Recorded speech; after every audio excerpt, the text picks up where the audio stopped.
Hey guys, this is Anthony from eXp Realty with a video about escalation clauses. But before I get started, if you find this video helpful, please click on the like button below and of course subscribe to my channel so you can get future content that I put out. So anyway, let's get into it. What is an escalation clause?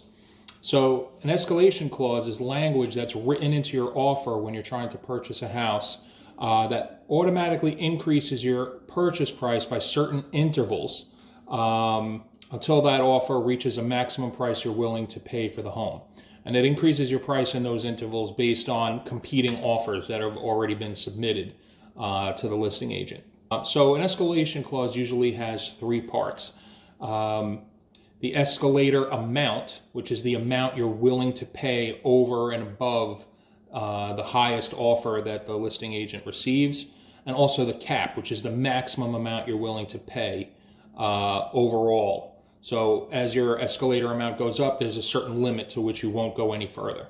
And of course, when you put in an escalation clause, you want to also ask that they show you a bona fide highest offer that they received. So they just can't, so the listing agent or the seller can't just make up offers. They would have to show you the actual highest offer that they received that you would then go over by your amount. Some considerations the buyer should make when trying to put in an offer with an escalation clause. Make your offer respectable, or make your escalation amount worthwhile. What I mean by that is, don't make your escalation amount $500 or $1,000 above the highest offer they receive. The seller may not take you seriously, and especially if the other offers have better conditions, better terms and conditions, such as a more preferable closing date or less contingencies in the offer.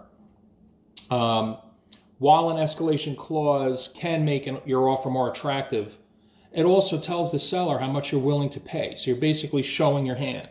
And unlike, this has been done on eBay, those of you going back a few years, people still do it, I guess.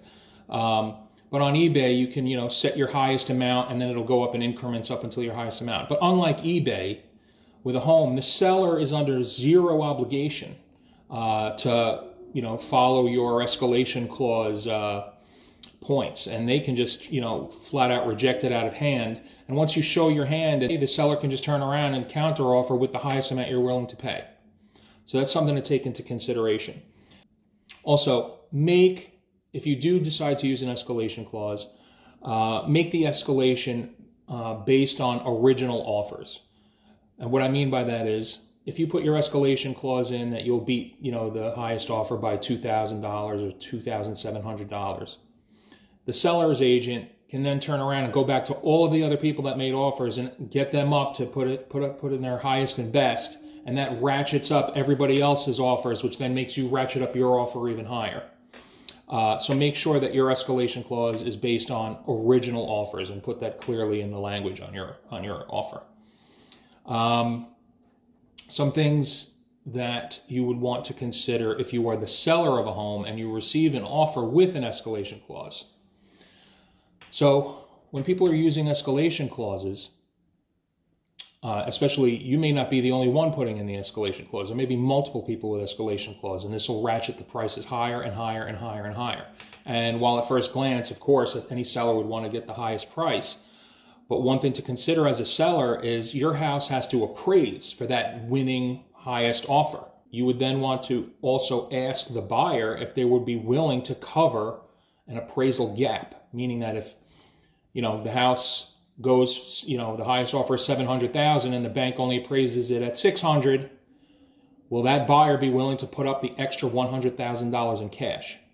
So, as I mentioned, the price is not the only consideration a seller considers. It's all factors. Of course, having that escalation clause will get your offer seen and get your offer attention, but that doesn't mean that it's going to be the one that's picked, but it certainly gives you a higher chance.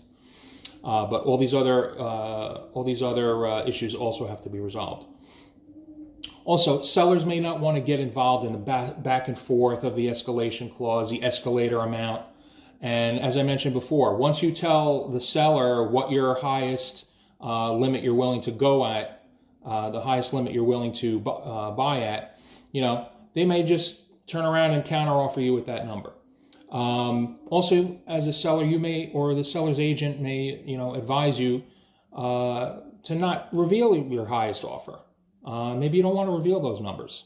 The seller may not want to reveal their highest offers because some people might put in escalation clauses just to find out the highest amount that a house is bid for. And then once they realize that the amount is so high, they don't even want to pay that price, they just back out.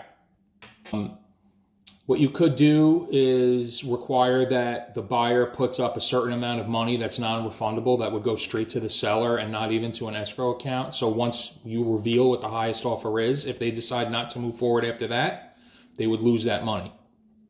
And of course, if they did decide to move forward, it would go towards the purchase price. But this would prevent buyers from trying to get you to reveal the highest offer and then deciding to, not move forward anyway and move on to something else, because it happens quite a lot. Also, as a seller, there may be other items in the offer that may make lower amounts more appealing, such as inspection contingencies or being all cash and not having to deal with bank appraisals.